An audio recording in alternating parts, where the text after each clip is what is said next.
Qanday qilib qo'rg'oshindan oltin yasash mumkin? Qadimgi paytlardan al-kimyogarlar qo'rg'oshinni oltinga aylantirishga orzu qilib yurishardi va ularning ustidan kulishardi, hamma masxara qilishardi.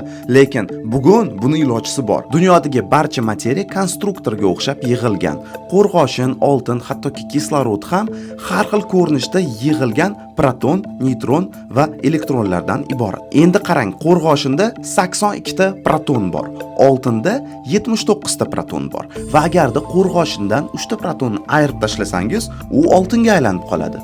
Ammo mana shu protonlarni ayirish jarayoni bu oson narsa emas. Bu xuddiki tayyor devordan bitta g'ishtni chiqarib olgandek narsa. Shuning uchun olimlar nima qildi? Ular katta hadron kollayderining ichida qo'rg'oshin zarrachalarini yorug'lik tezligida tezlashtirib, bir-biri bilan to'qnashtirdi. Bunday tezlikda to'qnashgan elementlar har xil zarrachalarga maydalanib ketib, ulardan ba'zida boshqa elementlar, boshqa moddalar paydo bo'lib qoladi. Xuddi shunaqasiga qo'rg'oshinning protonlari sochilib ketib, natijada 79 ta protonga yig'ilib qoldi va oltin hosil bo'ldi. Lekin xursand bo'lishga shoshmang, chunki mana shu oltinning vazni atigi 29 pikogram.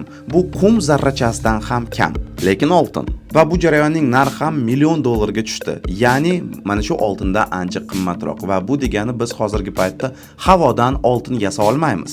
Lekin asosiy fakt shuki, biz materiyaning tarkibini o'zgartirishni o'rganib oldik. Xohlagan zarrachalardan xohlagan materiyamizni tuza olamiz kelajakda. Va bu endi fantastika emas, bu fan.